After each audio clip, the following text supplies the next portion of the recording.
السلام عليكم ورحمة الله. إن الحمد لله نحمده ونستعينه ونستغفره ونعوذ بالله من شرور أنفسنا ونعوذ بالله من شرور أنفسنا ومن سيئات أعمالنا من يهد الله فلا مضل له ومن يضلل فلا هادي له ونشهد أن لا إله إلا الله وحده لا شريك له ونشهد أن سيدنا وسندنا وحبيبنا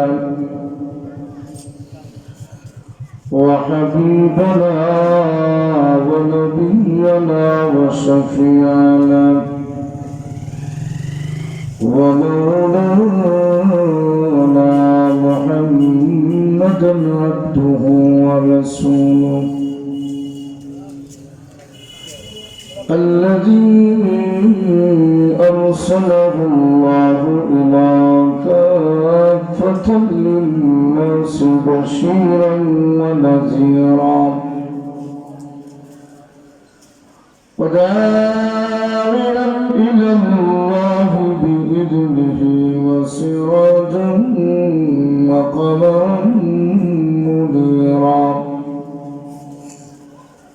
أما بعد فأعوذ بالله من الشيطان الرجيم بسم الله الرحمن الرحيم يا أيها الذين آمنوا توبوا إلى الله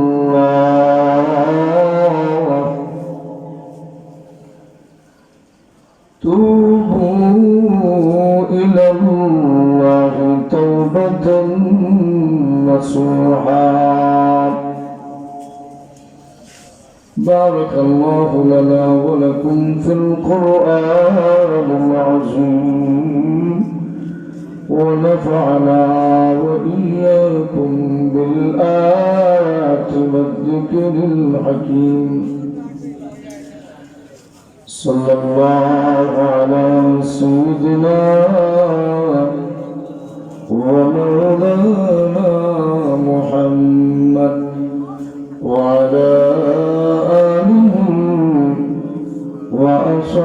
وأصحابه وسلم. صلى الله على سيدنا ومولانا محمد وعلى آله وأصحابه وسلم. لا إله إلا الله لا إله إلا الله لا إله إلا الله إلا الله لا إله إلا الله لا إله إلا الله لا إله إلا الله لا إله إلا الله لا إله إلا الله لا إله إلا الله لا إله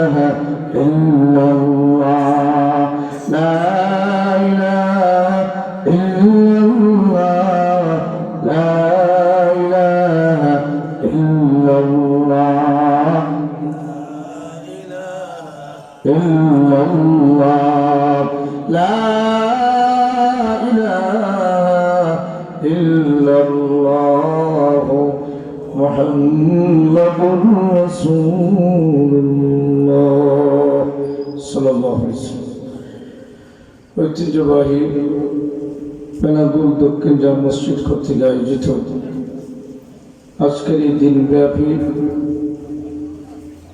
কোরআনের মাহফিলের সম্মানিত সদর বেনাগুল কেন্দ্রীয় জাম মসজিদের ইমাম ও খতিব হযরতুল আল্লাহ হযরত মাওলানা আব্দুল মতিন সাহেব হাফিজাহুল্লাহ তাআলা, আমার সামনে বসা প্রীতিতুল্য মুরব্বিয়ানে কেরাম এবং যুবক ভাইরা, আল্লাহ রাব্বুল আলামিনের দরবারে লাখ কোটি শুকর আদায় করছি যে রব্বুল আলামিন অত্যন্ত দয়া করে শেষ সময়েও কিছুক্ষণ আমাদেরকে বসার যে তৌফিক দিয়েছেন এজন্য শুকর আদায় করি আলহামদুলিল্লাহ।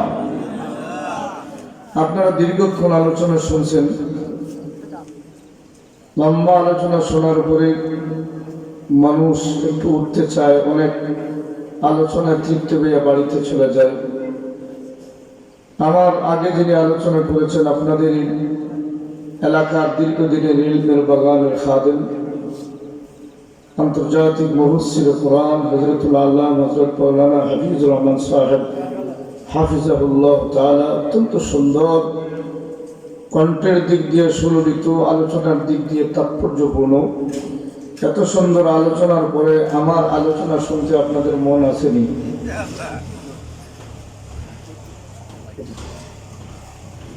আলোচনা শুনতে রাজি আছেন তো ইনশাআল্লাহ? আমার পরে এখনো রয়েছেন আমার উস্তাদুল মুকাররম হযরতুল আল্লাহ হযরত মাওলানা শাহবাগ হুজুরের আখেরি মোনাজাত হবে ইনশাআল্লাহ। এজন্য কিছুক্ষণ বসতে আপনারা রাজি আছেন তো ইনশাআল্লাহ? কারা কারা রাজি না একটা হাত তুলে দেখান। মাশাআল্লাহ মাশাআল্লাহ মাশাআল্লাহ, আপনারা রাজি আছেন। রাজি থাকলে আমি আপনাদেরকে একটু কষ্ট দিব, একটু ভাগটা মারিয়া সামনে বলেন দেখি কারা কারা রাজি আছে।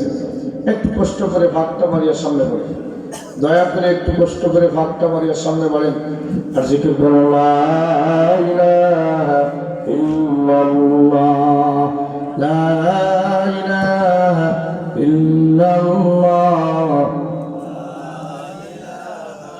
ইল্লাল্লাহ লা ইলাহা ইল্লাল্লাহ লা ইলাহা ইল্লাল্লাহ মুহাম্মাদুর রাসূলুল্লাহ। আল্লাহু আল্লাহ আল্লাহু আল্লাহ আল্লাহু আল্লাহ আল্লাহু আল্লাহ আল্লাহু আল্লাহ আল্লাহু আল্লাহ আল্লাহু আল্লাহ আল্লাহু আল্লাহ আল্লাহু আল্লাহ আল্লাহু আল্লাহ আল্লাহু আল্লাহ আল্লাহু আল্লাহ আল্লাহু আল্লাহ দমে দমে আল্লাহ দমে দমে আল্লাহ বসি নিরালা জপিলে হবে রে তোর মন উজালা। আল্লাহু আল্লাহ আল্লাহু আল্লাহ আল্লাহু আল্লাহ আল্লাহু আল্লাহ আল্লাহু আল্লাহ আল্লাহু আল্লাহ আল্লাহু আল্লাহ আল্লাহু আল্লাহ আল্লাহু আল্লাহ আল্লাহু আল্লাহ যখন দেখলাম কোনো চিন্তা রবে না, যখন দেখলাম কোনো চিন্তা রবে না, দূর হবে না তখন বিলমিলা।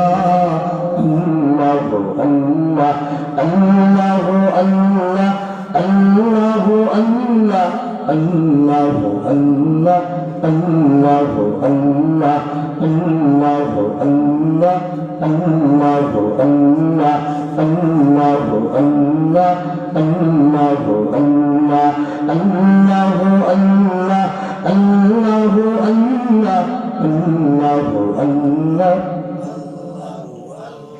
লা ইলাহা ইল্লাল্লাহু মুহাম্মাদুর রাসূলুল্লাহ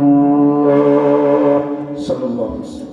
আমি আপনাদের সামনে কুরআনুল কারীমের একটা সূরা, যে সূরার নাম হলো সূরা তাহরীম। সূরা তাহরীম, এই সূরা তাহরীমের 8 নম্বর আয়াতের প্রাথমিক অংশ তিলাওয়াত করেছি। এই আয়াতের মধ্যে রব্বুল আলামিন মুমিনদেরকে ডাকতেছেন। কাদেরকে ডাকতেছেন? মুমিনদের, ঈমানদারদেরকে আল্লাহ পাক ডাকতেছেন। ইয়া আইয়ুহাল্লাযীনা আমানু, আল্লাহ পাক রব্বুল আলামিন বলেন, ও ঈমানদারেরা, তুবু ইলাল্লাহ, তোমরা আল্লাহ রাব্বুল আলামিনের কাছে তওবা করো। কি করো? তওবা করো। তাওবাতান নাসুহা, পাকাপোক্ত তওবা, বিশুদ্ধ তওবা করো। আল্লাহ রাব্বুল আলামিন শুধু ঈমানদারকে ডাকতেছেন।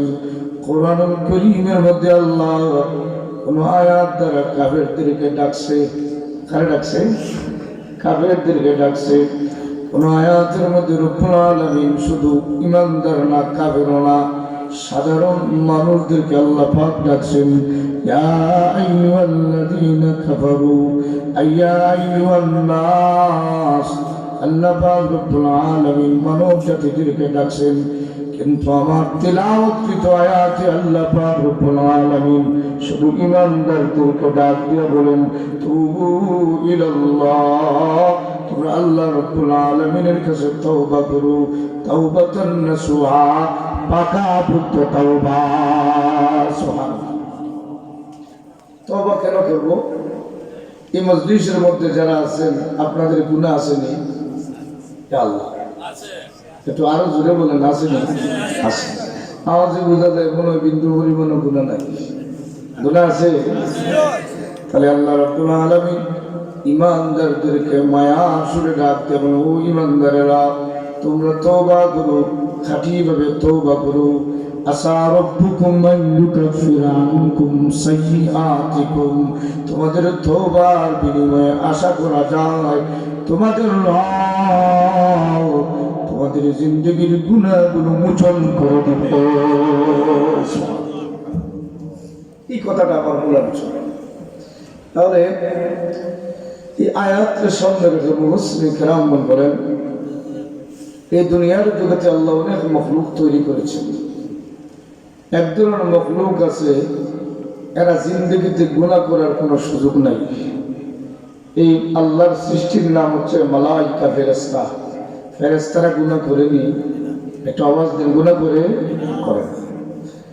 এরা ইচ্ছা করলেও গুনাহ করতে পারে না, কারণ এদেরকে আল্লাহ পাক গুনাহ করার কোনো ক্ষমতা দেয় নাই। সুবহানাল্লাহ। গুনাহ করার কোনো ক্ষমতা দেয় নাই। একদল মাখলুক আছে, এরা গুনাহ করার ক্ষমতা নাই, ইচ্ছা করলেও তারা গুনাহ করতে পারে না, আল্লাহ পাক গুনাহ করার কোনো ক্ষমতা দেয় নাই। 2 নম্বর, একদল মাখলুক আছে, তারা দুনিয়ার জগতে শুধু মজা বুঝে, সাজা বুঝে না। কি বুঝে? মজা বুঝে, কিন্তু সাজা বুঝে না। আপনি যত কিছু বলেন না কেন, তারা কিছু বুঝবে না। যেমন উদাহরণ দিলে আপনারা বুঝবেন, বিড়াল ছিলেননি? বিড়াল ছিলেননি? বিড়াল যদি ইলিশ মাছ বাজি করে 1800 টাকা দিয়ে 1 কেজি ইলিশ কিনছেন, ইলিশ মাছটা যদি বাজা করে আর কড়াইয়ের মধ্যে যদি রেখে দিয়া, স্বামী যদি বিবির অর্ডার দিয়ে বলে সাবধান, 1 পিসের দাম প্রায় 60 টাকা পড়েছে, কত টাকা? অথবা 100 টাকা 1 পিসের দাম পড়েছে, সাবধান, বিড়াল থেকে সাবধান, বিড়াল থেকে সাবধান রাখো। মহিলা হাতের মধ্যে একটা ডান্ডা নিছে, আর বিড়ালের দিকে তাক করে, বিড়াল রে, 1 পিস ইলিশ মাছ খাইলে 80 ডান্ডা দিব। কত ডান্ডা? একটা বিড়ালে বুঝবে না। বিড়াল শুধু ডান্ডাকে মাথাটা নোয়াইয়া দিবি, যেমনি কড়াইয়ের মধ্যে মাছ রেখে দিয়ে রুমের পাশে চলে যান, বিড়াল বলবে আমি সেভ করতে হবে। ঠিক কিনা বলেন? ইলিশ মাছ বাজে খেয়ে নিবি। ওই বিড়াল ডান্ডার সাজা বুঝে না, শুধু মজা বুঝে। শুধুই মজা বুঝে। আল্লাহ পাক রব্বুল আলামিন একদল মখলুক তৈরি করেছেন, তারা সাজা বুঝে না, শুধু মজা বুঝে। একদল মখলুক তৈরি করেছেন, তারা গুনার মজা বুঝে না, এরা গুনাহ করার ক্ষমতাও নাই। আমার সামনে দিয়ে যদি একজন মহিলা উলঙ্গ হইয়া আর উঁচু উঁচু পায়ে জুতা দিয়ে উপর উপর দিয়ে যদি চলে যায়, আপনাদের মন যদি নাও যায়, কোনো সময় আমার মনে একবার ঝুঁকি দিব, ঠিক কিনা বলেন? কারণ আমার ভিতরে গুনার মজা আসেনি। যেটা বলে রব্বুল আলামিন এক একজনের এক এক মখলুক তৈরি করে দিলেন। ফেরেশতা তারা গুনার মজা নাই, সামনে দিয়ে যদি উলঙ্গ মহিলা যায়, ফেরেশতারা বলবে আমার কিছু আসে দিয়ে না, কারণ আমার কাছে গুনার কোনো মজা নাই। আল্লাহ রাব্বুল আলামিন একদল মখলুক তৈরি করেছেন, এদেরকে গুনাহ মজার সুযোগ দিয়েছেন, সাজা বুঝার সুযোগ দিয়েছেন। এই মখলুকের নাম হচ্ছে মানব জাতি। মানব জাতি এরা গুনার মজাও বুঝে, সাজাও। আমার ভারত আরো পরিষ্কার ভাবে বললে আপনারা বুঝবেন। এই দুনিয়ার জগতে মানুষ সাদা কাপড় পরিধান করে, সাদা কাপড় যখন গায়ের মধ্যে লাগাইয়া দেয়, একদিন, 2 দিন, 3 দিন থাকার পরে আর সাদা ময়লা কাপড় করতে পারে না, কাপড় ময়লা হয়ে যায়, ঠিক কিনা বলেন? এজন্য এই সাদা কাপড়টা পরিষ্কার করার জন্য দুনিয়ার বিজ্ঞান একটা মেডিসিন আবিষ্কার করেছে। কেউ বলেন হুইল পাউডার, বিভিন্ন ধরনের পাউডার আছে, কামাল সাবান আছে, গোল সাবান আছে। এই সাবান দিয়ে সাদা কাপড় ধৌত করলে ময়লা দূর হয়ে যায়। আল্লাহ রাব্বুল আলামিন বুঝাই দেব, বান্দা আমি তোর গুনাহ করার ক্ষমতা দিয়েছি বান্দা, কিন্তু গুনাহ করার কারণে তুই জান্নাতে যেতে পারবে না। আমি আল্লাহ তোর গুনাহ ময়লাগুলা দূর করার জন্য তোদেরকে একটা মেডিসিন দিয়েছি। এই মেডিসিনের নাম হলো তওবা। সুবহানাল্লাহ। বান্দা তোর 80 বছরের গুনাহ যদি হয়, তওবা মেডিসিন দিয়ে যদি একটা গোসা দিতে পারো, সে বান্দা গোসা দিতে দেরি হবে, 80 বছরের জিন্দেগির গুনাহ মাফি হইতে দেরি হবে না। এখন আমি আল্লাহ রাব্বুল আলামিন তোদেরকে জানাই দিলাম, ওই বান্দারেরা আর সারা জিন্দেগি গুনাহ করে করে ধ্বংস করে দিয়েছিস। আমি আল্লাহ রাব্বুল আলামিন মায়ার সুরে ডাক দিয়ে বললাম, ওই বান্দারেরা তুবু ইলাল্লাহ,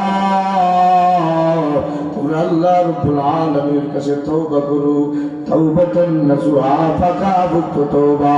এভাবে যদি তওবার মতো তওবা করতে পারো রে বান্দা, আসা রাব্বুকুম আন ইউকাফিরা আনকুম সাইয়্যাতিকুম, আশা করা যায় তোমার তওবার বিনিময়ে জিন্দেগির গুনাহ মোচন করে দিবে। সুবহানাল্লাহ। তাহলে গুনাহ মোচন করার একটা আমল হইলাম, যার নাম তওবা। একটু জোরে বলেন, তওবা। শুধু তওবাটা শুধু গুনাহ মোচনের জন্য না, পৃথিবীর 8টা জটিল সমস্যা আছে, 8টা সমস্যা। এই জটিল সমস্যাগুলো দূর করার একটা আমল আছে, যার নাম হলো তওবা। 8টা সমস্যার মধ্যে একটা সমস্যা হইল মাল সমস্যা। কি সমস্যা? মানুষ যদি গরিব হয়, এই গরিব যদি মালদার হইতে চায়, বরকতওয়ালা মালওয়ালা যদি হইতে চায়, তাহলে আল্লাহ পাক রব্বুল আলামিন ওই গরিবের একটা আমল দিয়েছেন, যার নাম হলো তওবা। সুবহানাল্লাহ। যদি বান্দা তুমি তওবার মতো তওবা করতে পারো রে, আমি আল্লাহ তোর গুনাহ মোচন করে দিয়ে মালদার বানাইয়া দিব। সুবহানাল্লাহ। আমার বাপ 3 নম্বর একটা সমস্যা হলো সন্তান সমস্যা। পৃথিবীর মধ্যে 2টা সম্পদ হলো, একটা হলো মাল আর একটা হলো আওলাদ। এই 2টা সম্পদ হলো মানুষের জন্য। যদি মানুষ সন্তান পায় না, তাহলে নেক সন্তান পাওয়ার জন্য তার একটা আমল আছে, এই আমলের নাম হলো তওবা। সুবহানাল্লাহ। নেক সন্তান পাওয়ার জন্য আমলের নাম তওবা। এজন্য হাসান বসরি রাহমাতুল্লাহ আলাইহির কাছে এক ব্যক্তি গিয়ে বলে, হুজুর 12 বছর হয়ে গেছে, সন্তান পাই না, আমাকে একটা আমল দেন আর আমার জন্য একটু দোয়া করেন, আল্লাহ যেন আমাকে নেক আওলাদ দান করে। হাসান বসরি রহমতুল্লাহ আলাইহি বলেন, যুবক রে, তুমি যদি সন্তান পাইতে চাও তোমার জন্য আমল হলো বেশি করে তওবা করো। সুবহানাল্লাহ। তাহলে সন্তান পাওয়ার আমলের নাম তবে একটু জোরে বলেন। জান্নাতে গুনাহ মাফি নিয়ে যাওয়ার আমলের নাম তওবা, আর বরকতওয়ালা মাল পাওয়ার আমলের নাম তওবা। কয়টা হইছি? 4 নম্বর, এই পৃথিবীর মধ্যে মুসিবত সমস্যা আছে, একটার পর আরেক মুসিবত আসে, ওই মুসিবত থেকে রেহাই পাওয়ার জন্য একটা আমল আছে, যে আমলের নাম হলো তওবা। ইউনূস আলাইহিস সালাম তিন অন্ধকার ভিতরে যখন ঢুকেছিলেন, আল্লাহ পাক রব্বুল আলামিন ইলহাম করে দিল ইউনূস আলাইহিস সালাম। ইউনূস আলাইহিস সালাম তখন পড়া শুরু করলেন, লা ইলাহা ইল্লা আনতা সুবহানাকা ইন্নী কুনতু মিনাজ জালিমিন। ইউনূস আলাইহিস সালাম যখন নিজে স্বীকার করে, আল্লাহ আমি জালেমদের মধ্যে অন্তর্ভুক্ত হয়ে গেলাম, আল্লাহ পাক রব্বুল আলামিন সাথে সাথে দেরি না করে মুহূর্তের মধ্যে আল্লাহ পাক তিন অন্ধকার থেকে বিপদ থেকে নাজাত দিয়েছেন। সুবহানাল্লাহ। আর এই পৃথিবীর মধ্যে মুসিবত সমস্যা যেটা, এই মুসিবত থেকে রেহাই পাওয়ার জন্য একটা আমল, তার নাম হলো তওবা, তার নাম হলো তওবা। কয়টা সমস্যা? 5 নম্বর বলি, আর সময় কমে একটা বলতে হলে অনেক সময় লাগবে। 5 নম্বর সমস্যা হলো, এই দুনিয়ার জগতে অনেক মানুষ দোয়া করে আল্লাহর কাছে তার দোয়া কবুল হয় না, নিরাশ হয়ে যায়। এই পৃথিবীর মধ্যে আল্লাহ রাব্বুল আলামিনের কাছে বান্দা আর দরখাস্ত মঞ্জুর করার জন্য একটা আমল আছে, এই আমলের নাম হলো তওবা। সুবহানাল্লাহ। তাহলে আপাতত 5টা বললাম, কয়টা বললাম? 5টা। আসুন আমরা যারা বেশি বেশি করে তওবা করব, আল্লাহ পাক আমাদের সমস্যাগুলো দূর করে দিবেন, ঠিক কিনা বলেন আমার ভাইরা? এই দুনিয়ার জগতে রব্বুল আলামিন 1 নম্বর বলেন, আসা রাব্বুকুম আন ইউকাফিরা আনকুম সাইয়্যাতিকুম। তওবার বিনিময়ে আশা করি আমি আল্লাহ রাব্বুল আলামিনের প্রতি আশা রাখবো, তোমাদের জিন্দেগির সব গুনাহগুলো মোচন করে দিব। 2 নম্বর, ওয়াইদখিলাকুম জান্নাত, আমি আল্লাহ গুনাহ মাফি দিয়ে জান্নাতের ভিতরে ঢুকাইয়া দিব। আমার ভাই, জান্নাতে যাওয়ার জন্য মুমিনদের একটা বাধা, তার নাম হলো গুনাহ, তার নাম গুনাহ। ঈমান যাদের আছে আর জান্নাতে যাবে, কোনো সন্দেহ নাই, কিন্তু সোজা জান্নাতে যাইতে হলে তার জন্য একটা বাধা আছে। সেই জান্নাতে যাইতে হলে গুনাহ মাফি নিয়ে যাওয়া লাগবে, গুনাহ মাফি নিয়ে যাওয়া লাগবে। গুনাহ মাফি ছাড়া জান্নাতে যাওয়া যাবে না। তার একটা উদাহরণ দিলে আপনারা বুঝবেন, গুনাহ নিয়ে জান্নাতে যাওয়া যাবে না। এজন্য আল্লাহ রাব্বুল আলামিন যার বান্দা ঈমানদার আছে কিন্তু গুনার আগুনে জ্বলবে, আল্লাহ পছন্দ করে না। আল্লাহ জানায় যে বান্দারে, তোর গুনাহ মাফির জন্য আমি আল্লাহ একটা আমল দিলাম রে, তওবা। তওবার মতো তওবা যদি করতে পারোস, আমি আল্লাহ গুনাহ মাফি দিয়ে সোজা জান্নাতে ঢুকাইয়া দিব। তাহলে আমাদের জিন্দেগি গুনাহ আসেনি, নামাজ কাজা আসেনি, বলেন না? অনেক নামাজ কাজা আছে, অনেক অশ্লীল কাজ আমাদের মাধ্যমে সম্পন্ন হয়েছে। তাহলে বিভিন্ন ধরনের গুনাহ আছে, যে গুনার কারণে জান্নাতে যেতে পারবো না। এখন যদি বলেন আল্লাহর কি দয়া নেই, আল্লাহ জান্নাতে দিতে পারবে না, আল্লাহ বুঝায় দেয় আমার দয়া, তোমাদেরকে তওবা নামক আমল দিলাম। সুবহানাল্লাহ। তার একটা উদাহরণ দিলে আপনারা বুঝবেন। ছোট বাচ্চা যারা, অনেক ছোট বাচ্চা আছে, যেমন বাচ্চার বয়স 17 মাস, 18 মাস, 12 মাস, 14 মাস, নিজে পায়খানা করছে, পায়খানা করার পরে দেখবেন নিজে মুখের মধ্যে লাগাইছে, তারপর দিছে, সে পায়খানা মুখে লাগাইছে, মনে করছে লেমন জুস দিছে, এটা দিছে, আছে না? সে তো পায়খানা বুঝছে নি, পায়খানা কিছু বুঝছে না।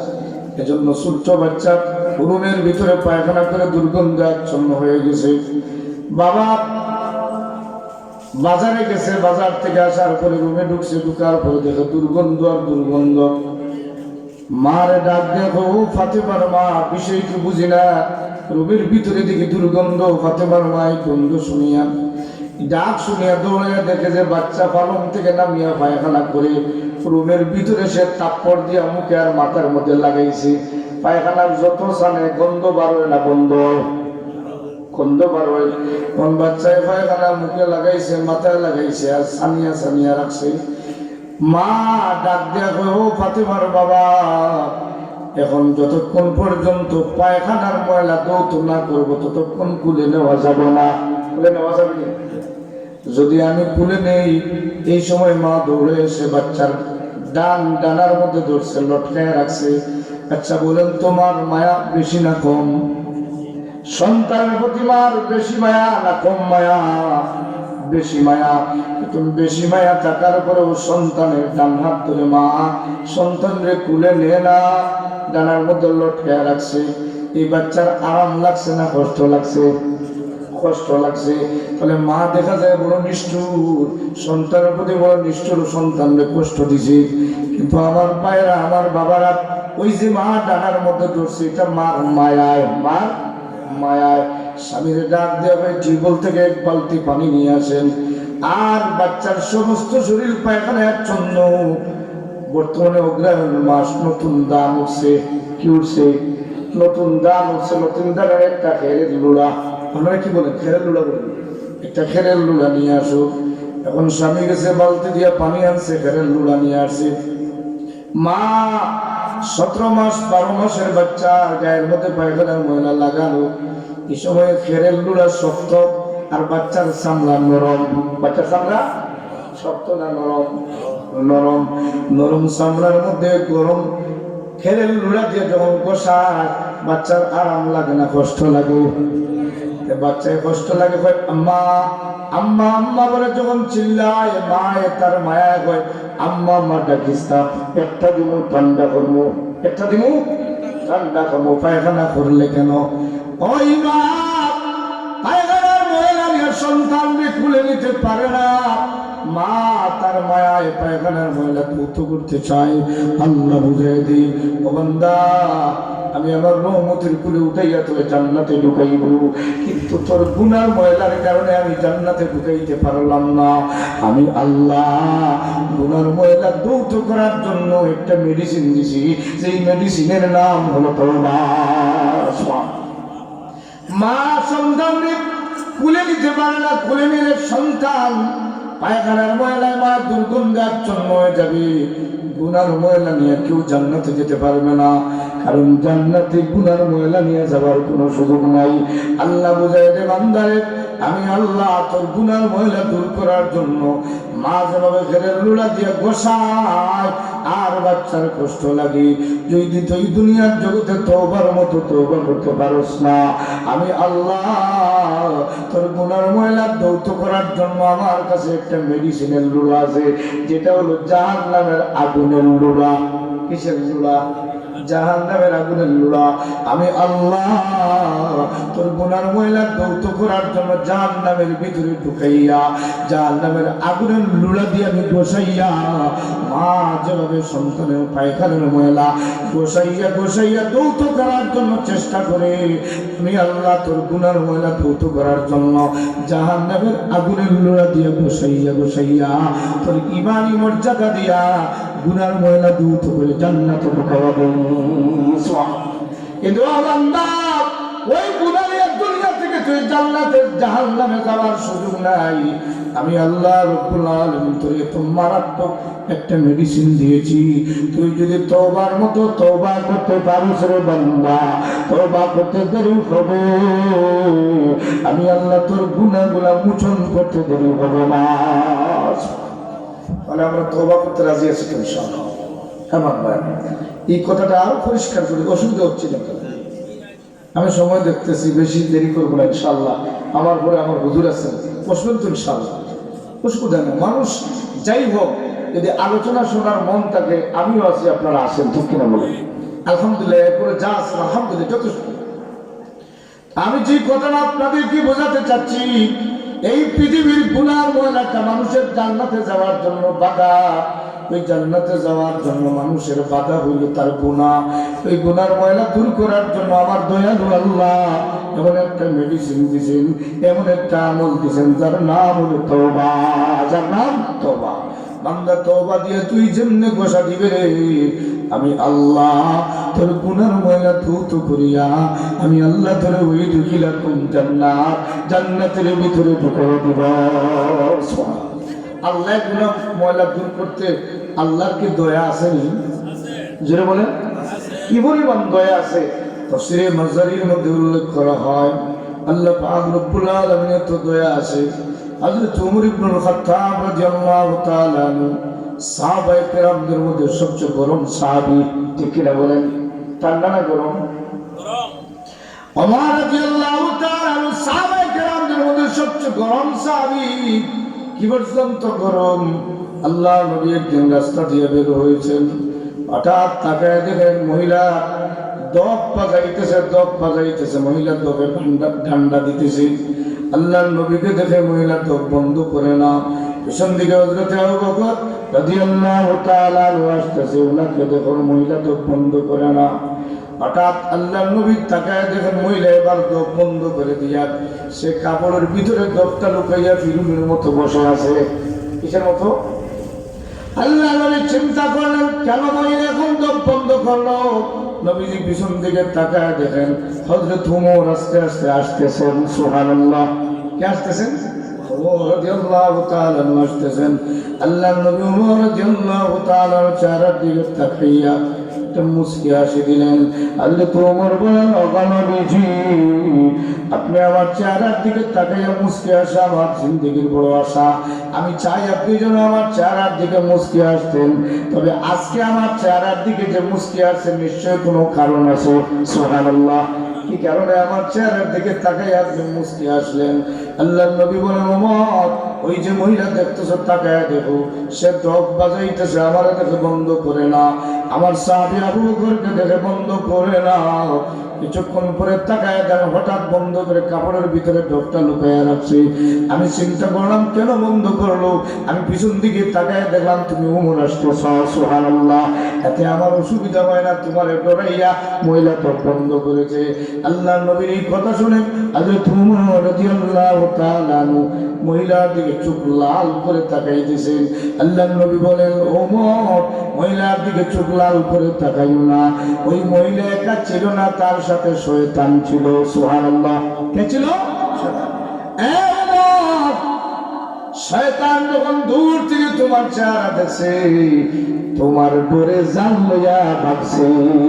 সুবহানাল্লাহ। বুঝা গেল ওমর ঠান্ডা না গরম? হযরত ওমর রাদিয়াল্লাহু তাআলা আমিরুল মুমিনিন তিনি ঘোষণা দিয়েছেন আমার এরিয়ার ভিতরে কেউ মদ পান করতে পারবে না। যদি মদ পান করে তাহলে শরীয়তের হদ হলো 80 ডান্ডা। কত ডান্ডা? 80 ডান্ডা। আচ্ছা ডান্ডা গরম হইলে কেউ ঠান্ডা থাকেনি? থাকার সুযোগ নেই। দেখছেন এবার ডান্ডা গরম হয়েছে 16 বছরে একবারে ঠান্ডা হয়ে গেছে। কথা ঠিক কিনা বলেন? এক ডান্ডা একদিনের ডান্ডা 16 বছর ঠান্ডা। সুবহানাল্লাহ। মানুষের ডান্ডা ঠান্ডা না গরম? হযরত ওমর রাদিয়াল্লাহু তাআলা ঘোষণা দিয়েছেন আমার এরিয়ার ভিতরে কেউ মদ পান করবে না, করলে শরীয়তের হদ জারি করব। যেমনে ঘোষণা দিয়েছেন অনেক মদ ছেড়ে দেওয়া হয়। আল্লাহ ডান্ডা গরম। মদের সাজার চাইতে মদের মজার চাইতে সাজা ডাক। কিটা ডাক?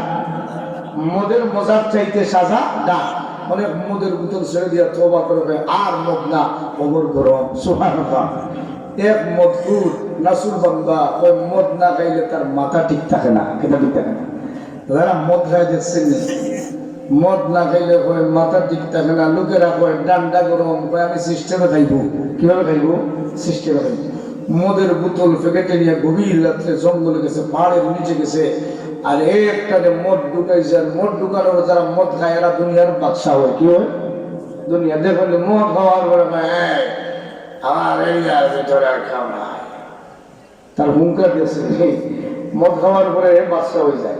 আপনারা দেখেন নাই? আমি দেখছি আমার এলাকায় যারা মদ খায়, কিছু মানুষ ছোটবেলা দেখছি মদ খায়, তো কাছে গেলে তাকে এই বাচ্চা রেখা গেছি দৌড়ে বেড়ে কয়ে চাচা জিন্দগি থাকলে তোর কোনো চিন্তার কারণ নাই, বলে আল্লাহ আমার বাঁচাইছে। ঠিক কিনা বলে?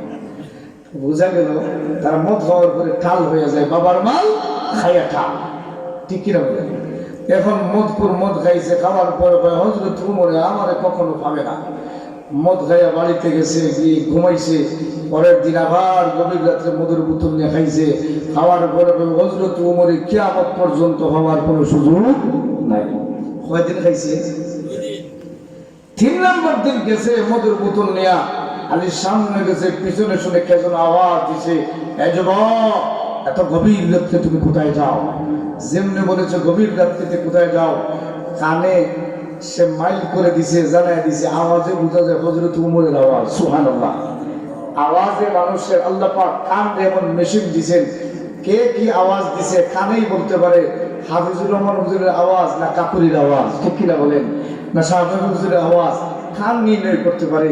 আল্লাহ পাক যে সিস্টেম দিছে, যেমনি আওয়াজ শুনছে পরে আওয়াজের কন্ডিশনে বোঝা যায় হযরত উমরের আওয়াজ। পিছন দিকে তাকায় দেখে আমিরুল মুমিনিন হযরত উমর পিছনে খাড়া। সুবহানাল্লাহ। আল্লাহ রাদিয়াল্লাহু তাআলা বলেন, যুবক রে এত গভীর রাত্রে তুমি কোথায় যাও? যুবক চিন্তা করলো, মদপুর যুবক চিন্তা করে এখন জান বাঁচানি দরকার। এটা দরকার, জান বাঁচানি দরকার। আমিরুল মুমিনিন গভীর রাত্রে শুনেছি আমার একজন আত্মীয় অসুস্থ রুগী দেখার জন্য আমি রওনা দিছি। এই জন্য কয় মিনিট বাজে নিজেও বুঝি না, দিছে মাঠফারি কথা বলিয়া। কেটা বলছে? কয় আমার আত্মীয় অসুস্থ দেখার জন্য আমি বের হয়েছি, কয় মিনিট বাজে আমি নিজে দেখি না। হযরত উমর রাদিয়াল্লাহু তাআলা বলেন, যুবক ভালো কথা, তুমি যাইতে পারো, অসুবিধা না, তবে তোমার হাতের মধ্যে একটা বোতল দেখা যায়, বোতলে কি? যুবকের ধারণা ছিল অন্ধকার রাত্রিতে বোতল দেখবেন না, জান লইয়া বাঁচবো। হযরত উমর বলেন, যুবক হাতের মধ্যে কি, বোতলটা দেখায়া দাও।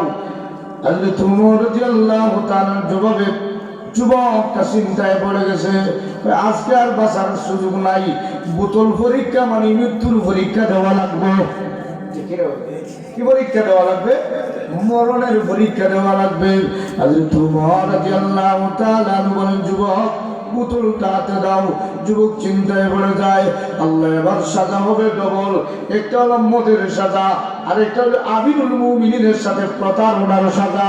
কিসের সাজা? প্রতারণার সাজা।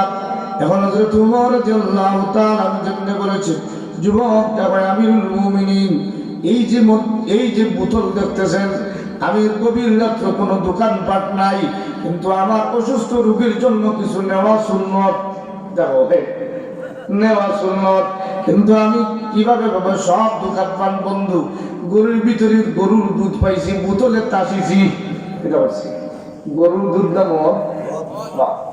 হযরত ওমর রাদিয়াল্লাহু তাআলা বলেন, যুবক রে হ্যাঁ তোমার গরুর দুধ নিয়ে যাইতে পারো, তবে এত গভীর রাত্রিতে তোমার বোতল পরীক্ষা করা লাগবে।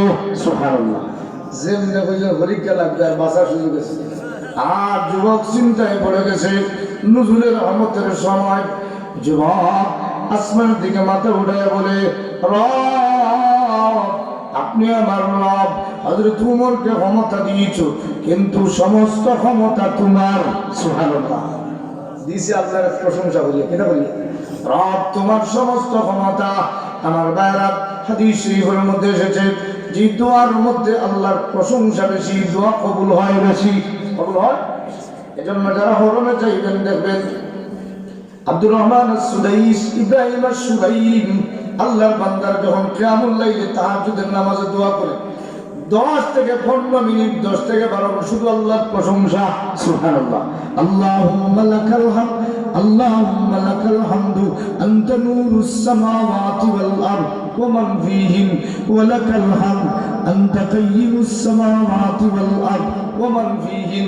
ওই শুধু আল্লাহর প্রশংসা। যুবকের যেমনি আল্লাহর প্রশংসা করছে, আল্লাহর রহমতের দরিয়া জুস পারে। এমনিতে যুবক ডাক দিয়ে বলে, আল্লাহ আমি নজরুলের রহমতের সময় ওয়াদা দিলাম, আর জিন্দগিতে মধ্যে টান দিব না। কি টান দিব না? আল্লাহ আমি আর জিন্দগিতে মধ্যে টান দিব না। আমার প্রভু আমার জিন্দেগির গুনাহগুলো মাফ করে দাও, আমি আর জিন্দেগিতে তোমার নাফরমানি করব না। তবে আমি জানি গো আপনি গফুরুর রহিম, আজিজুল গফুর, আপনি মাফ করার পরাক্রমশালী, ক্ষমাশীল, আপনি মাফ করে দিবেন। তবে আপনি আমাকে মাফ করে দিলে একটা প্রমাণ দিয়ে দেন, আপনি হযরত উমরের হাত থেকে আমাকে বাঁচাইয়া দেন। সুবহানাল্লাহ, উমরের হাত থেকে বাঁচাইয়া দেন। তাফসীরে উল্লেখ করা হয় হযরত উমর রাদিয়াল্লাহু তাআলা আনহু যেমনি বোতল হাতে নিয়েছেন, তাকায় দেন আল্লাহ জাক্কা মদের বোতল, কিন্তু না, জাক্কা মদের বোতল আমরা দেশে সিস্টেম আছে, প্রমাণ ছাড়া সাজা দেওয়া যায়। কিটা দেওয়া যায়? এই যে ফাঁসি যাদেরকে দিছে একটার কোনো প্রমাণ আসেনি, আমার কে হইতে পারে? আমরা দেশের এমন খালা আইন আছে প্রমাণ ছাড়া সাজা দেওয়া যায়, ইসলামে এমন কোন আইন নেই প্রমাণ ছাড়া কাউকে সাজা দেওয়া যাবে না। আমার ভাইরা, হযরত উমর রাদিয়াল্লাহু তাআলা আনহু তিনি বোতল দেখতেছেন, মদের বোতল, কিন্তু না না হয়তো দুধ হতে পারে, মদের ডিব্বা খুলে দিয়ে জল কাপ করে ছেড়ে দিয়েছেন। হযরত উমর রাদিয়াল্লাহু তাআলা তাকায় দেখেন ওই মদের বোতল থেকে গরুর গরম গরম দুধ বের হয়ে গেছে। আল্লাহ রাব্বুল আলামিন বলেন, বান্দারে আয় আমার কাছে যদি তওবার মতো তওবা করতে পারো রে বান্দা, আসা রাব্বুকুম আন ইউকাফিরা আনকুম সাইয়্যাতিকুম, আশা করা যায় তোর তওবার বিনিময়ে আমি আল্লাহ তোর জিন্দেগীর গুনাহগুলো মাফ করে দিব না, বরং মোচন করে দিব। সুবহানাল্লাহ। এখন মাফ আর মোচন এর একটা ব্যাখ্যা দিয়ে দিই। মাফ হইলে ডকুমেন্ট থাকে, মোচন করলে ডকুমেন্ট থাকে না। যেমন উদাহরণ দিলে আপনি বুঝবেন, এক ব্যক্তি এক দোকানে দক্ষিণবাগ বাজারে গেছে, গিয়ে দোকান থেকে খরচ খাইছে। আমরা দেশের সিস্টেম হইলো এক দোকানে 10,000 জমানোর পরে এই দোকানের দিকে আর যায় না, ঠিক কিনা বলে? এই দোকানে আর যায় না, অন্য দোকানে গিয়ে লুকিয়ে লুকিয়ে খরচ করে, আর এদিকে উঠি দেয় না। তো একদিন মালিক হয়েছে, মালিক হয়ে আমার কাছ থেকে তো অনেক খরচ নিলে 10,000 টাকা, আজকে টাকা না দেওয়া পর্যন্ত ছাড়বো না, টাকা দিয়া ভাড়া গুলাইতে হবে। তখন চিন্তা করলো রে বাঁচার রাস্তা নাই, টেলিফোন করলো বাড়ি থেকে বিভিন্ন সুরতে টাকা দিয়া, সে বললো নেই নে আপনার টাকা, আর আমি আর চলে গেলাম। এইভাবে টাকা দেওয়ার পরে তার পাওনা পেশ হতো। খাতার কিন্তু ডকুমেন্ট আছে না নাই? ভদ্রলোকে খাতার কলম দিয়ে একটা টান দিছে, ক্রস চিহ্ন, ক্রস চিহ্ন বুঝাই দিয়ে ওনার সাথে আমার আর কোনো লেনদেন নাই, কিন্তু খাতাত রয়েছে না মুছি গেছে? রয়েছে। অন্যদিন 2-4 বছর পরে মালিক ডাক দেখো, বাবা তুই আসিস না কেন, আমার দোকান থেকে অনেক খরচ খাইলে, এখন তুই খাস না কেন? আয় বাবা, আমি জিন্দেগিতে খাইছিও না আর খাইতাম না। এটা তোমার দোকান থেকে জিন্দেগিতে খাইছিও না, খাইতাম না আর খাইতাম না। মালিক হয় খাইছত না বলে না, এখনো খাতা টান দিলে প্রমাণ পাওয়া যাবে তার লেনদেন রয়েছে না, কিন্তু প্রমাণ আছে নি। রব্বুল আলামিন বলেন, বান্দা তোর তওবা যদি তওবাতুন নাসুহার মতো তওবা হয়ে যায়, খাঁটি তওবা যদি তুই করতে পারোস রে বান্দা, আমি আল্লাহ তুই জানাই দিলাম তোর জীবনের গুনাহগুলো মাফ করব না, কারণ আমি আল্লাহ তোর জিন্দেগীর গুনাহগুলো মোচন করে দিব। সুবহানাল্লাহ। আমি আল্লাহ তোর জিন্দেগীর গুনাহগুলো, তাহলে এই আল্লাহর কাছে তওবা করতে রাজি আছেন তো? ইনশাআল্লাহ রাজি আছেন? কারে কারে রাজি আছেন? নারে তাকবীর, নারে তাকবীর।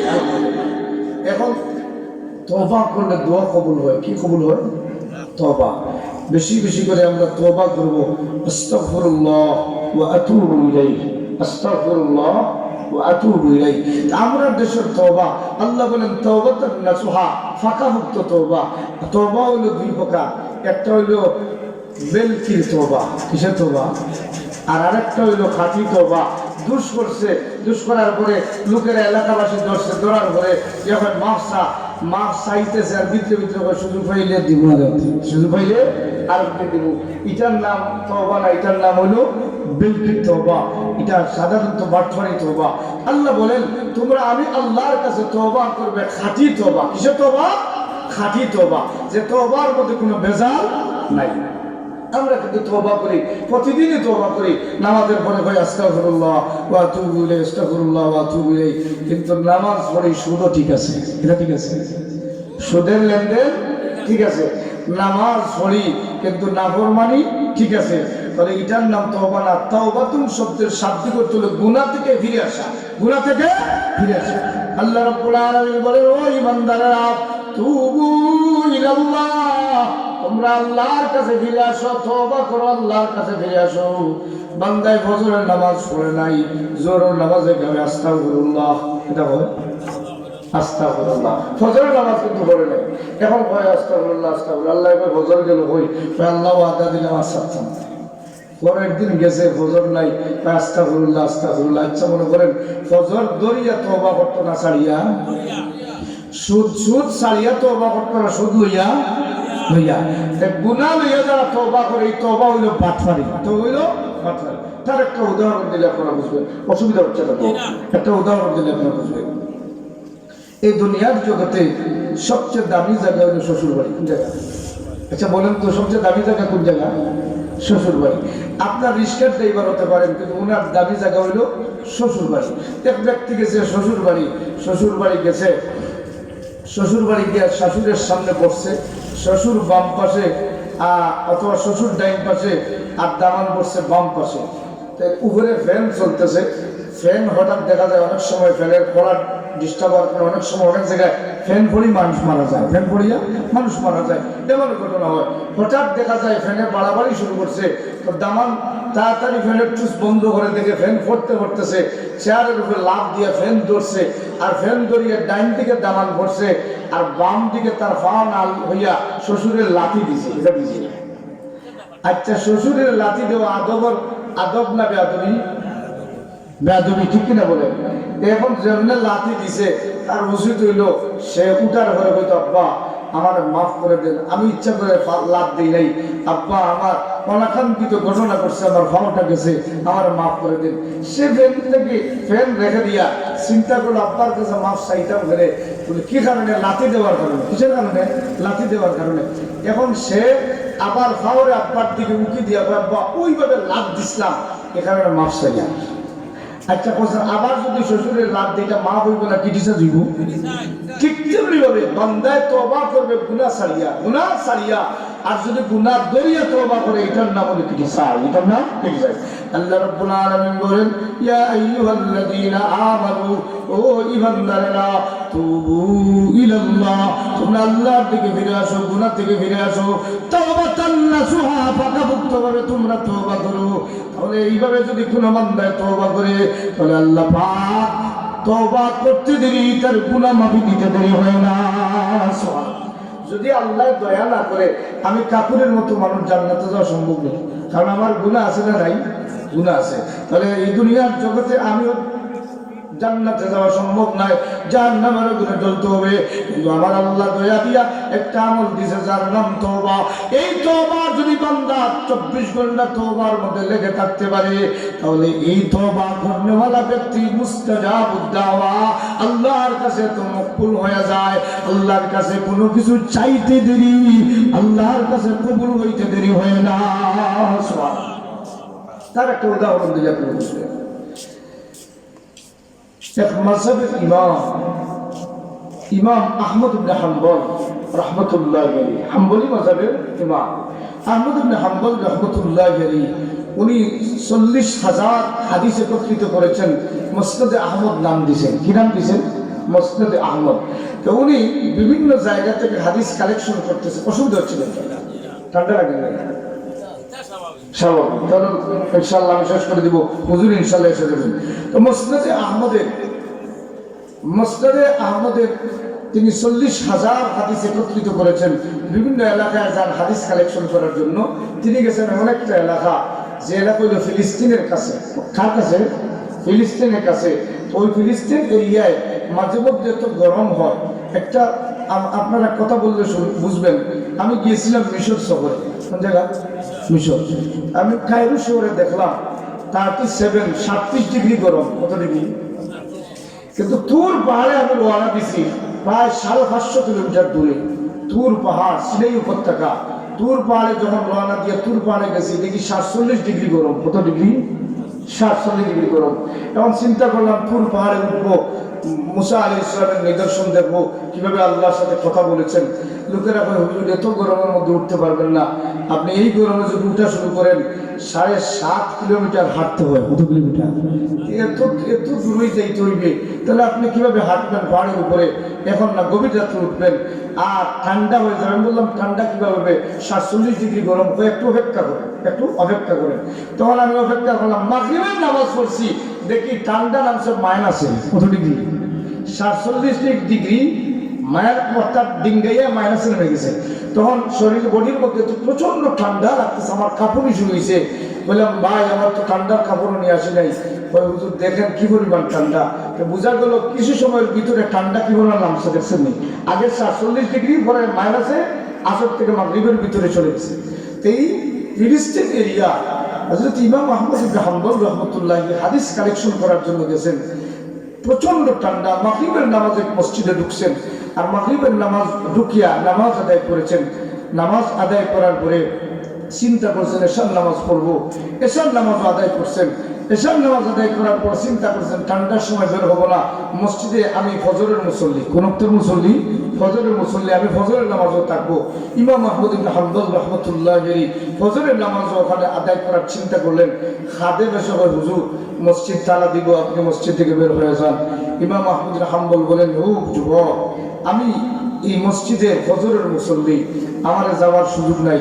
ওই হুজুর তাড়াতাড়ি বের হন, নতুবা ধাক্কায় বের করে দিব। ইমাম আহমদ ইবনে হাম্বল রাহমাতুল্লাহ বলেন যে আমি যদি আমার পরিচয় দেই, আমার রাখবে, খাওয়াইবে, বড় তাজিম করবে, কিন্তু আমার নিজের পরিচয় দিলে অহংকার বেড়ে যায়। কি বেড়ে যায়? দাম্ভিকতা বেড়ে যায়।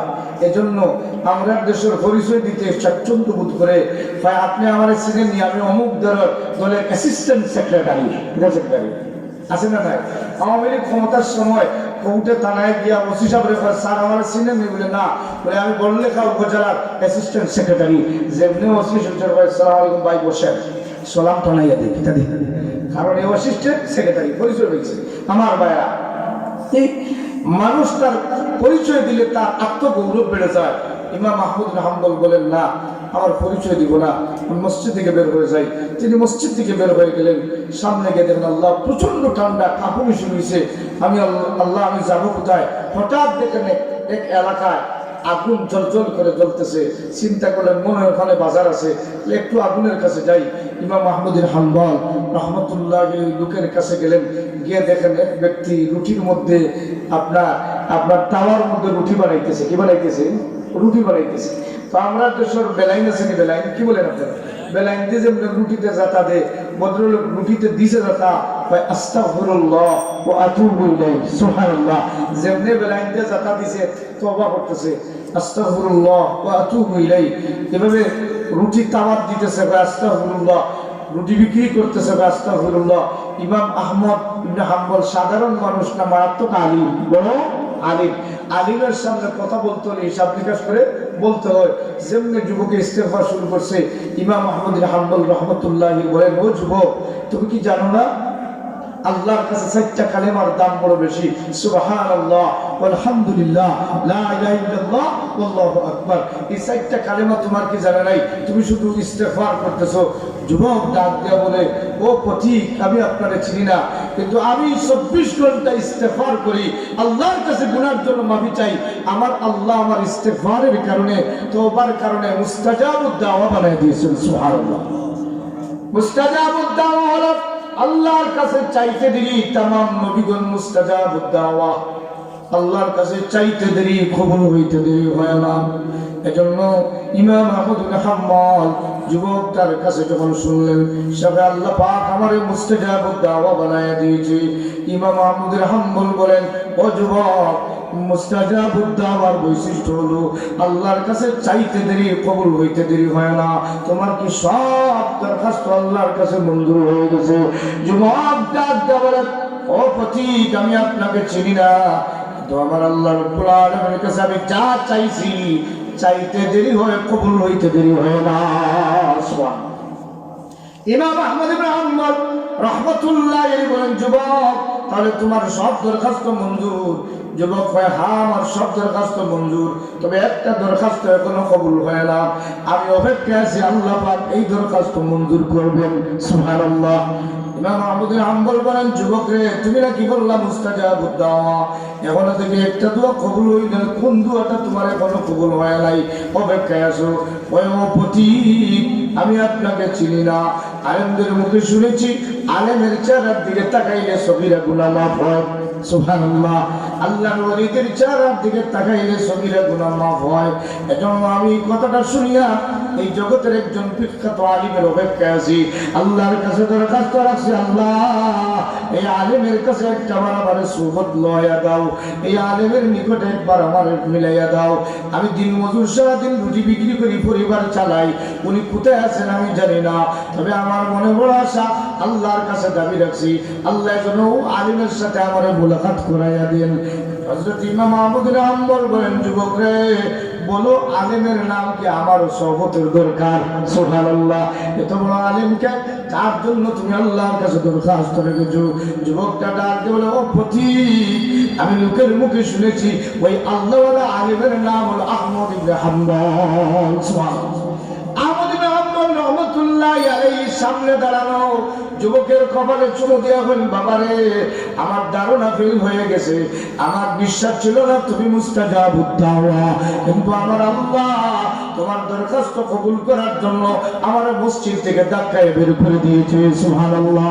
এজন্য আমার বুঝতে অসুবিধা হলো না, তোমার তওবার বিনিময়ে আল্লাহর কাছে তুমি বাস্তবে মুস্তাজাবুদ দাওয়া হয়ে গেছো। সুবহানাল্লাহ। এজন্য আমার বাবাজি, আমার ভাইরা, জান্নাতে যাওয়ার জন্য আমলের নাম হলো তওবা, সন্তান পাওয়ার জন্য আমলের নাম হলো তওবা। হাসান বসরি রাহমাতুল্লাহির কাছে এক যুবক গিয়ে কয়, হুজুর, আমার পেটের মধ্যে খাদ্য নাই, গায়ের মধ্যে কাপড় নাই, আমার একটা আমল দেন, আল্লাহ যেন আমার মালদার বানায় দে। সুবহানাল্লাহ। আমার জন্য ধনী বানায় দে। হাসান বসরি রাহমাতুল্লাহি ওই যুবক রে, তোমার জন্য একটা আমল আছে, যাও তুমি বেশি বেশি করে আল্লাহর কাছে তওবা করো। সুবহানাল্লাহ। যুবক চলে গেল। খাদেম ডাক দিল, হুজুর, আপনার কাছে মানুষ আছে বিভিন্ন দাবি নিয়া, একজন আসলো সন্তান লাই, সন্তানের জন্য দরখাস্ত রাখলো, আমল চাইলো, আপনি তাকে আমল দিলেন তওবা। আপনার কাছে দরখাস্ত রাখলো মালের জন্য, আপনি আমল দিলেন তওবা। আপনার কাছে অন্য কোনো আমল নাই। হাসান বসরি রাহমাতুল্লাহি আলাইহি, যুবক রে, তুমি কোরআনুল কারীমে সূরা নূহ খুলে দেখো রে, আল্লাহ পাক রব্বুল আলামিন জানায় দিয়েছে, ওয়াকুল তুস্তাগফিরু রাব্বাকুম ইন্নাহু কানা গাফফারা ইউরসিলিস সামাআ আলাইকুম মিদরারা ওয়া ইউমদিদুকুম বিআমওয়ালিন ওয়া বানিন। আচ্ছা, আলহামদুলিল্লাহ। আলহামদুলিল্লাহ, হুজুর তো শিবার চল, আলহামদুলিল্লাহ। তাহলে আমার ভাইরা, আমরা হুজুরের কাছ থেকে সামান্য সময় নসিহত শুনবো। হুজুর মাজুর অবস্থায় আপনাদের মহব্বতে আপনাদের সামনে আছে, তাহলে আমরা বেশি বেশি করে তওবা করতাম। রাজি আছি তো ইনশাআল্লাহ? এখন থেকে তওবার মধ্যে আমরা লেগে থাকতাম। তওবার শর্ত হলে গুনাহ থেকে বিরত থাকতাম, গুনাহ থেকে বিরত থাকতাম। আল্লাহ রাব্বুল আলামিন যেন আমাকে আপনাদেরকে খাঁটিভাবে বিশুদ্ধভাবে তওবা করার তৌফিক দেন। জোরে বলেন আমিন। আস্তাগফিরুল্লাহ ওয়া আতুবু ইলাইহি, আস্তাগফিরুল্লাহ ওয়া আতুবু ইলাইহি, আস্তাগফিরুল্লাহ রাব্বি মিন কুল্লি যামবিন ওয়া আতুবু ইলাইহি, লা হাওলা ওয়ালা কুওয়াতা ইল্লা بالله العلي العظيم. الحمد لله رب العالمين، الصلاة والسلام على سيد المرسلين وعلى آله وأصحابه أجمعين. فلله الحمد رب السماوات ورب الأرض، رب السماوات ورب الأرض رب العالمين، وله الكبرياء في السماوات والأرض وهو العزيز الحكيم. اللهم لك الحمد يا رب كما ينبغي لجلال وجهك وعظيم سلطانك. لك الحمد كله ولك الشكر كله وإليك يرجع الأمر كله. لك الحمد حمدا كثيرا ولك الشكر شكرا كثيرا. لك الحمد كثيرا كما تنعم كثيرا ولك الشكر كثيرا كما تهب كثيرا اللهم لك الحمد بالإيمان ولك الحمد بالإسلام ولك الحمد بالقرآن ولك الحمد بالمال والعفو والمعافاة كبت عدونا وبسطت رزقتنا وأظهرت أمرنا وجمعت فرقتنا اللهم إني أسألك بأن لك الحمد اللهم إني أسألك بأن لك الحمد لا إله إلا أنت المنان لا إله إلا أنت المنان بديع السماوات والأرض يا ذا الجلال والإكرام يا حي يا قيوم اللهم إني أشهد بأني أشهد أنك أنت الله لا إله إلا أنت الأحد الصمد الذي لم يلد ولم يولد ولم يكن له كفوا أحد ألف لام ميم الله لا إله إلا هو الحي القيوم وعنت الوجوه للحي القيوم ألف لام ميم الله لا إله إلا هو الحي القيوم رب العالمين জিন্দগির গুনাহ নিয়ে সদা সদা দাড়িওয়ালা মুরব্বিয়ান নিয়ে যুবক ভাই বন্ধু নিয়ে তোমার দরবারে হাত বাড়িয়ে দিলাম আল্লাহ গুনার বোঝা নিয়ে গেলে জাহান্নামের আগুনে যাওয়া ছাড়া কোনো রাস্তা নাই রব্বুল আলামিন ওয়াদা দিলাম আর তোমার নাফরমানি করব না আল্লাহ আমার দরবারে তুমি কবুল মঞ্জুর ফরমাও আল্লাহ ওয়াদা দিলাম জিন্দগিতে একটা বিন্দু পরিমাণ নাফরমানি করব না জীবনে না করিলাম বন্দেগি গুনাহ ছাড়া না করিলাম জিন্দগি গুনাহ ছাড়া না করিলাম জিন্দগি তওবা করে আবার তওবা ভাঙ্গিলাম অবশেষে খাঁটি তওবা করিলাম সকলেরই দরজা হইতে ফিরিয়া তোমারই তো রোজাইলাম পড়িয়া তুমি যদি মাফ না করো বন্দরে বলো তোমার বন্দা যাবে খরদারি রব্বুল আলামিন তোমার দোয়ার থেকে আমরা খালি ফিরে রাখিও না খালি আছি আছি আসামি আশাই নিরাশা হইয়া যেন ফিরে নাহি যায় জীবনে মরণে আল্লাহ খবর হাসরে আমরা রাখি আল্লাহ আপনার দয়ার নজরে আমরা রাখি আল্লাহ আপনার মায়ার নজরে আসনিয়া আছি আসনিয়া সাই নিরাশা হইয়া যেন ফিরে নাহি যায় আল্লাহ আমরা দোয়া কবুল ফরমাও আল্লাহ तमाम মুমিন মুমিনাত যারা কবরবাসী সবাইকে মাফ ফরমাও ইয়া আল্লাহ এই এলাকার तमाम মুর্তকাকে মাফ ফরমাও আমরা জনম দুঃখী বাবারে মাফ ফরমাও রব্বির রহমহুমা কামা রব্বায়ানি صغيرا আল্লাহ মা বাবারা জিন্দা আছেন হায়াতে বরকত দান ফরমাও তোমার ঘর মসজিদে সকাল থেকে পর্যন্ত যত মানুষ সাহায্য করলাম আল্লাহ তামামের সৎকারে তুমি কবুল আর মঞ্জুর ফরমাও দেশে বিদেশে ভাই বন্ধু যারা সাহায্যের হাত বাড়াইয়া দিলা আল্লাহ তুমি তাদের প্রতি দয়ার হাত বাড়াইয়া দাও সুবহান রাব্বিকা রাব্বিল ইজ্জাতি আম্মা ইয়াসিফুন ওয়া সালামুন আলাল মুরসালিন والحمد لله رب العالمين آمين آمين السلام عليكم